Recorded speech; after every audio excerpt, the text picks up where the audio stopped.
गायत्री, मी तुला किती वेळा सांगितलं, तुझ्या बापाला तू पैसे मागत नको जाऊ. तू सारखी त्याच्या मागं लागते. चॉकलेटला 5 रुपये द्या, 10 रुपये द्या, 20 रुपये द्या, 40 रुपयावाली चॉकलेट आणा, ही आणा, ते आणा, आणि तो काय तुला देत नाही. मग मी काय सांगते तुला, की सारखं मागितलं ना तर आपली इज्जत राहत नाही आणि आपल्याला कोण मग भाव पण देत नाही.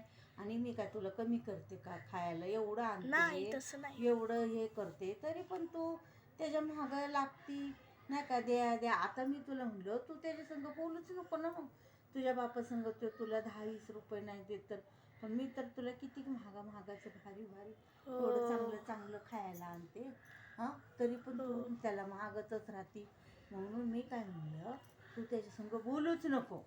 मी बोलतच नाही त्यांच्यासोबत. बोलायचं नाही म्हणजे त्याला कळण. आता तू 2-4 दिवस नाही ना बोलली त्याच्या संग, तर मग त्यांनी कसं मनाने तुला पैसे दिले. मग आपली पण इज्जत राहिली पाहिजे, आपली पण पत राहिली पाहिजे. एखाद्याला भाव नाही द्यावं, त्यांनी आपल्याला द्यावा. आता तुझ्या बापाने तुला मनाने 20 रुपये का दिले? मी एवढे दिवस बोलले नाही म्हणून. मग आता दुनिया झुकी है, झुकाने वाला चाहिए. म्हणून तू नाही बोलली तर 20 रुपये मनाने मिळले. असंच आपण